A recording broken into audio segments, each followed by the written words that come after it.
Horror as a genre is in a new renaissance of creativity, with each category of horror having new releases that are ever increasing the quality of the genre. But this renaissance is new. In fact, for a while, it seemed as if each game that was releasing was complete fucking ass. And the primary culprit was the shit show that was Mascot Horror. For some reason, the period between mid-2021 to early 2023 was just awful to be a Mascot Horror fan. COVID must have been giving out free lobotomies to some of these games, cause holy!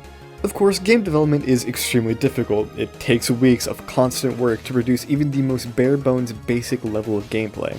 I don't even know how to make a bot solve 1 + 1, let alone create anything even remotely close to the level of a functioning game.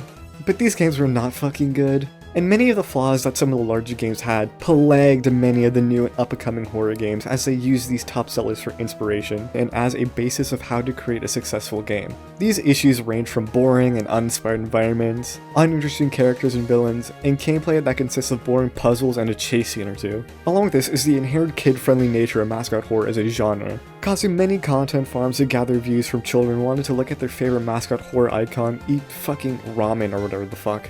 And if you ever want to be scarred with how disgustingly cringe humanity can be, look up YouTube shorts involving anything with Poppy Playtime or the Amazing Digital Circus. You'll wish your brain rot worked 10 times fucking faster. This led to the Mascot Horror genre as a whole being viewed as nothing more than bait. A quick and easy way to make money off of kids and their inherent stupidity, since horror will always be popular among the younger generations. With most of these games being just scary enough to make kids jump out of their seats and grab their mom's credit card, while being colorful enough to keep their attention long enough to type the 3 silly little digits on the back of the card.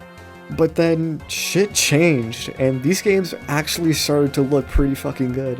When mid-2023 rolled around, many of the Mascot Horror games that so many people really fucking hated locked the fuck in and made genuinely good products. And that's the point of this video, to look at Mascot Horror games that went from being absolute ass to actually being pretty good, and solid products, along with peeking into the future games set to be released, and to see if the future of Mascot Horror looks promising, or if it's just going to repeat the cycle of brain rot that defined mine and many other strange ass childhoods.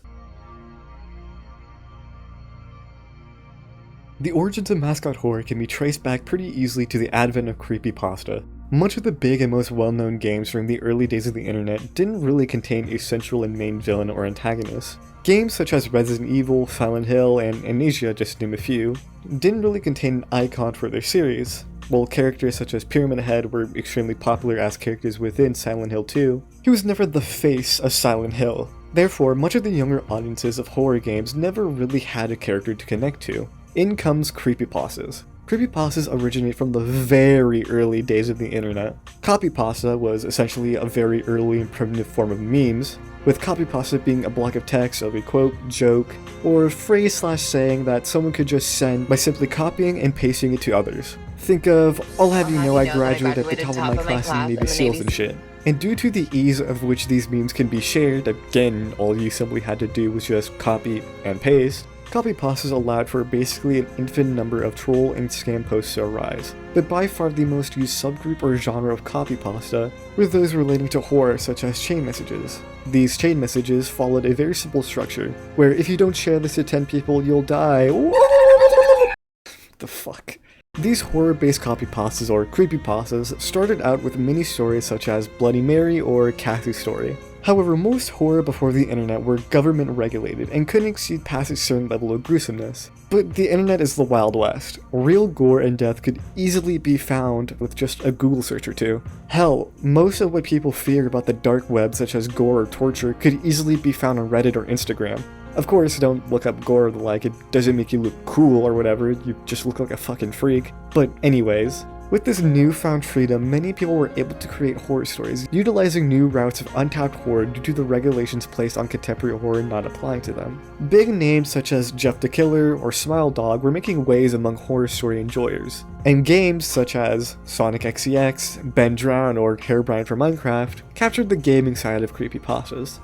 But by far the most important figure to our story is Slender Man. Though Slender Man as a story had been around in the horror scene for a while, it wasn't until the popularity of YouTube and the gaming channels that dominated the early 2010s, where Slender Man truly became a household name. With the creation of Slender Man in the 8 pages creating a storm that led to most creepypastas quickly being fired into the spotlight. And this explosion of popularity happened because of the most powerful group of people the internet has ever seen.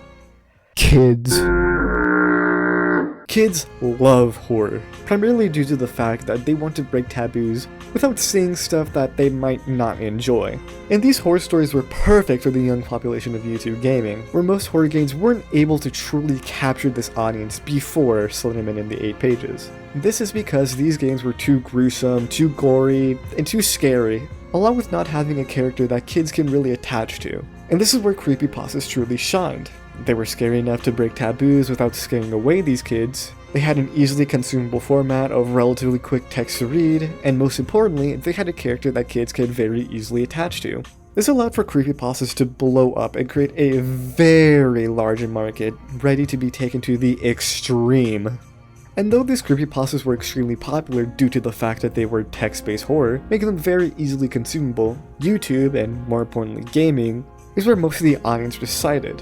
And all that was needed was a game that was scary enough to make people jump, but not scary enough for people to turn away from, with an easily consumable gameplay loop, and a mascot that can easily be identified and linked to the game that allowed for kids and adults alike to attach to, recognize, and bond with the character just enough for people to spend money on it. Five Nights at Freddy's has to be one of the most influential pieces of media to have ever been created. Like, deadass. The amount of shit that came as a result of Five Nights at Freddy's success is insane. For example, as a result of FNAF's popularity, many fan songs were created. You might know where I'm going with this. But the most popular of which were created by The Living Tombstone, which was co-created by Sam Hovd, who made most of the songs present in Has-Been Fucking Hotel, god damn it! And that's just a direct example. The amount of people who were inspired to do and create stuff because of Markiplier, who blew up alongside FNAF, must be in the millions. Hell, with how massive of a franchise FNAF is, there is a good chance that the person who will create the technology to get humans to become a spacefaring race might have been inspired to do so because of fucking Freddy in Space 2. This is all to say that FNAF is massive. And to speak more about the games, for the time of its release, no game even resembled FNAF's gameplay. The idea of being chained down to a single spot, unable to move, and being forced to just wait for bloodthirsty monsters to come down and fuck you was, again, unheard of during 2014. Especially a horror game at that, with most horror games resembling Amnesia or Silent Hill, where you roam around a haunted or paranormal place being chased around by monsters. So for the time, FNAF was really quite innovative. Of course, this was just the first game, and for how successful this game was for its uniquely creepy atmosphere and, at the time, unique gameplay, Scott Cawthon was about to start pumping these bitches out. And though the first few games were, for the most part, good, the issues with the series really started to arise because of the 5th game. FNAF, before Sister Location, already had a confusing ass plot. Half of the lore behind these games were locked behind 1 in a million poster changes and death minigames that had like a 1% chance of them actually appearing, let alone the right one actually appearing. Along with this is the metric shit ton of questions that these games had, such as, who is Purple Guy? Who do we play as? And what the fuck is the actual story that we're supposed to be following here? Many of these questions were left unanswered with Sister Location because now we had to deal with a whole fucking book series that answered almost nothing while proposing so many fucking questions alongside Sister Location, such as, who is William Afton and why the fuck is he killing kids? Who is Henry Emily? Are we an animatronic now? Are we Purple Guy? Who the fuck are we? Why does Baby need our body? What the fuck is Remnant? How many souls are there actually? Why the fuck is there a whole ass factory underneath a family's home? Why are we working at these batshit insane jobs, and why the fuck did Scott write MatPat Mpreg fanfiction? This is also not mentioning the fact that Pizza Sim is like the 3rd time FNAF has ended, along with having an incredibly shitty gameplay loop. While Sister Location was good and a much needed breath of fresh air, it caused these games to have a stupidly convoluted plot. And this all boiled over with the release of Security Breach. If you had simply been on YouTube during the release of Security Breach, you would have known every possible reason as to why this game was complete ass and deserved to be put down like a damn dog. Shitty atmosphere that wasn't even remotely scary at all. Animatronics that were somehow even less fucking scary. A very strange and empty story that seemed as if it was worked on for like a week, and Steel Wool was just like, fuck it, ship it out I guess. And countless of bugs that would just cause the game to break if you walked too quickly past Freddy's giant cock. This led to FNAF being destroyed in the marketplace of ideas, and quickly made it a laughing stock to the general population. Steel Wool was under so much scrutiny and desperately needed to make something good if they even wanted a chance to come back from the absolute disaster that was Security Breach.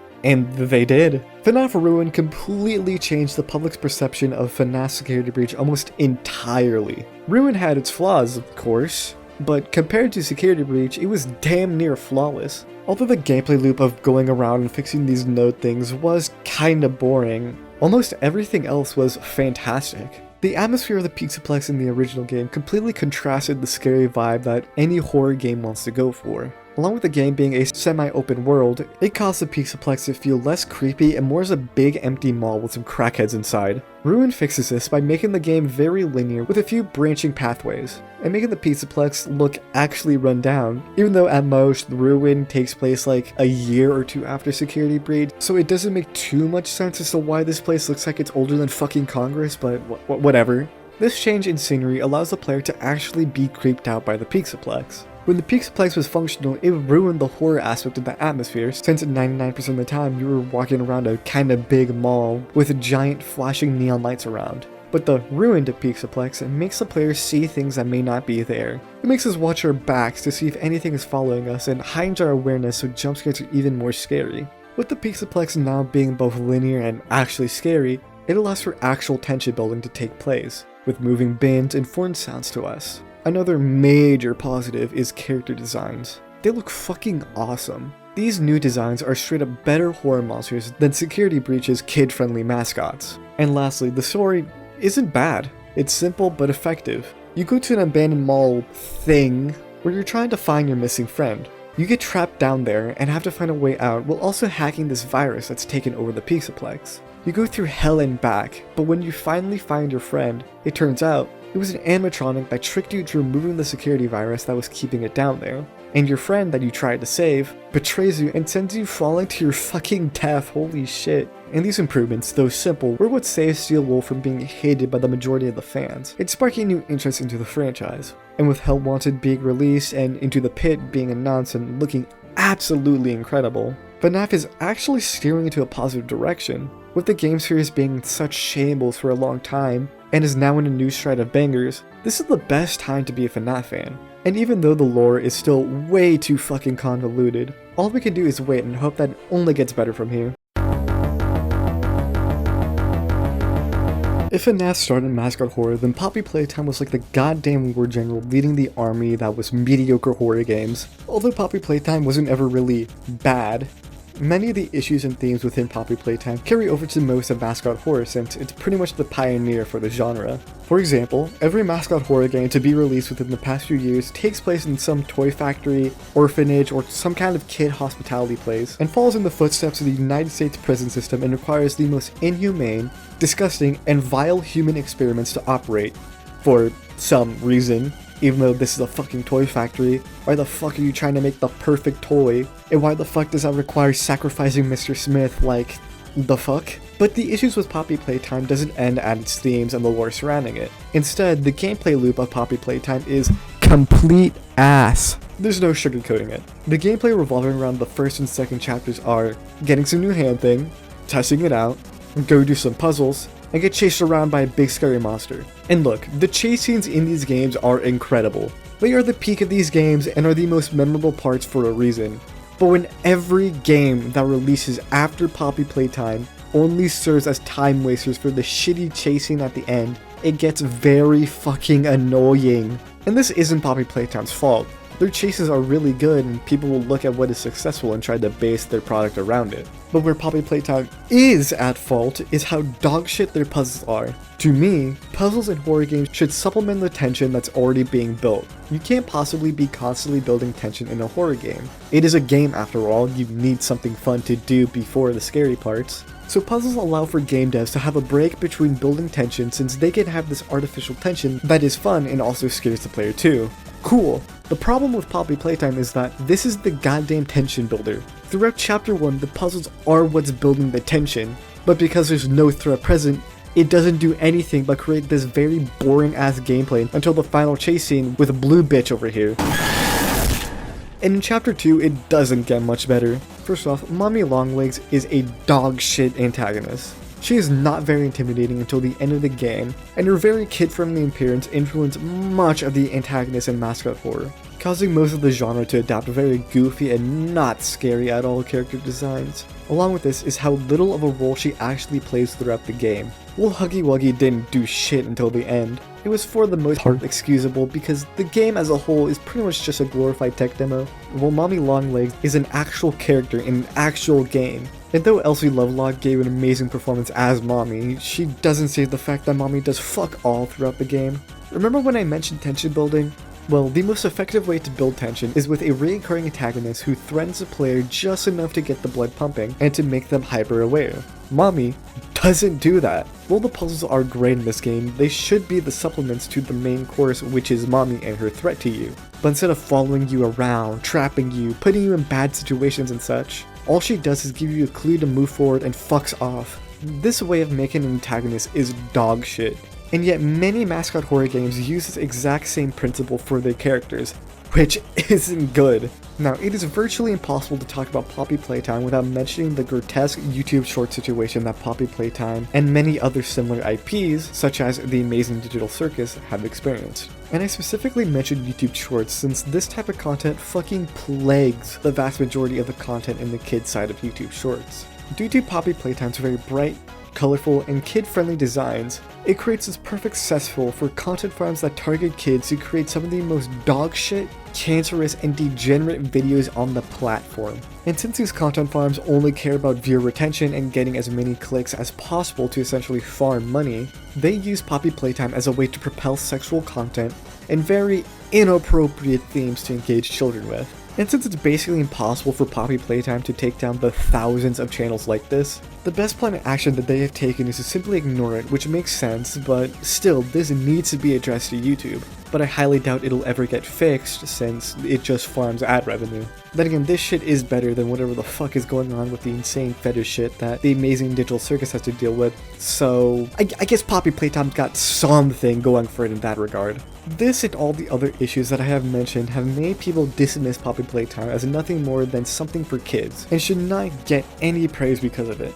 dooming Poppy Playtime to be forgotten, along with the millions of other promising ideas that just end up becoming shitty kids content, thrown into the shithole that is the internet, to be lost for an eternity. But then, Mob Games locked the fuck in. I genuinely cannot begin to describe the insane amount of improvements made from Chapter 2 to Chapter 3 in this video. Everything from atmosphere, character design, gameplay, and story has all greatly improved to the point where this one game could be its own franchise. Okay, not really, but you know what I mean. All of this, from the PT-like hallways, the Miss Delight Sleeping Angel puzzle, to the Dog Day chase scene, are incredible. But the one scene I want to highlight for this video is the ending fight with Catnap. Admittedly, the fight is dog shit, but the fight itself isn't what I want to highlight, but instead, Catnap's death. The beginning of the fight isn't too dissimilar to the previous endings of Poppy Playtime, with the exception of this being, well, a fight instead of a chase. The fight, although it has great visuals, isn't good. You're tasked with putting batteries into this control panel thing, while you're blowing smoke at Catnap to keep him away. But once you have completed these tasks, your green hand is electrified. But Catnap barges in from the ceiling, and in a flash he falls to the floor with a shock from your electrified hand. He is then lit ablaze as a result of the noxious gas they use to torment you throughout the story. As the fire scorns his body and he writhes around in pain, the light from the vent above him reveals the godlike being of the factory, the prototype. Throughout the story, we are told how Catnap was saved by the prototype, and is now revered by Catnap as his one true god. This blind faith of the prototype is the catalyst for the deaths of the other smiling critters, as to Catnap, they were nothing more than sinners to the one true deity that he lived to follow. As we reach a cave within the factory, we find Catnap praying to a shrine created out of the corpses of both toys present within the factory, and those who died during the hours of joy. The prototype uses the bodies of the previous monsters that were killed by us to grow stronger. And with the hand of the prototype reaching out to Catnap, he knows. Catnap surrenders himself, knowing he can now be a part of the god that he has worshipped, knowing he's the last step to his god's plan. He's killed, and is carried towards the light to signify that he's finally reached nirvana. His tortured soul may now be put to rest. This cult-like religious imagery and the many psychological horror elements present within Chapter 3 is beautifully done. I would have never expected Poppy Playtime to go into this dark of a turn, and use such daring imagery such as the prototype reaching his hand out to resemble the hand of God. But this is just one scene. I haven't even talked about the possible cannibalism in Miss Delight, Dog Day, Nightmare Huggy, and this whole goddamn house in any depth.